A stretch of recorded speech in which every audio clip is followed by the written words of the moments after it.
రాజధాని భూములు కొన్నప్పుడు ఆ పేపర్స్ ఐ థింక్ 3 days మా ఇంట్లోనే పెట్టారు. ఐ థింక్ నారాయణ గారికి తెలియదు అనుకుంటా ఆ విషయము. మణి గారు కదా ఈ పని అంతా చేసింది. సో ఒక 3 days అయితే మా ఇంట్లోనే పెట్టారు ఆ పేపర్స్. 2 పెద్ద పెద్ద బస్తాలు అనొచ్చు ఆబ్వియస్లీ. ఒక 2 బస్తాలు దాకా పెట్టారు. మరి ఆ ఇంట్లో నేనున్నాను కదా.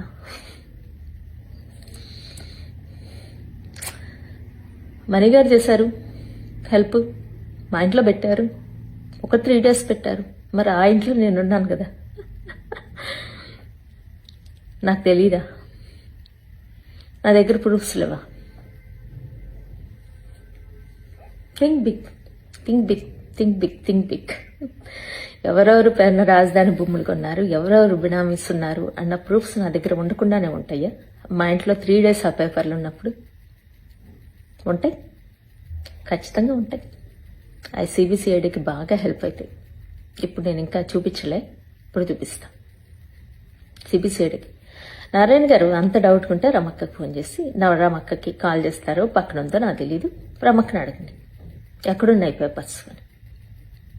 3 days మా ఇంట్లో ఉంటే నేను రమక్క ఫోన్ చేసి దరిద్రం తీసుకెళ్తావా తగలబెట్టేయమంటావా అంటే 1/2 hour లోపల మనిషిని పంపించి తెప్పించుకుంది.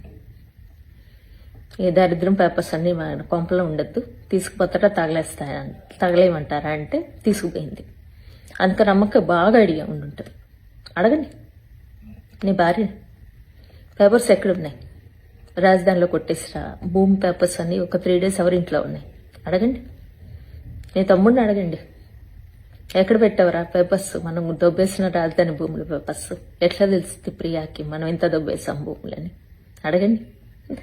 3 days పేపర్స్ నా దగ్గర ఉన్నప్పుడు అంత మాత్రం నా దగ్గర ఎవిడెన్సెస్ ఉండమంటారా? సో మీడియా పీపుల్కి చూపించాలి కదా. వస్తా నెల్లూరుకి. Thank you very much. Bye.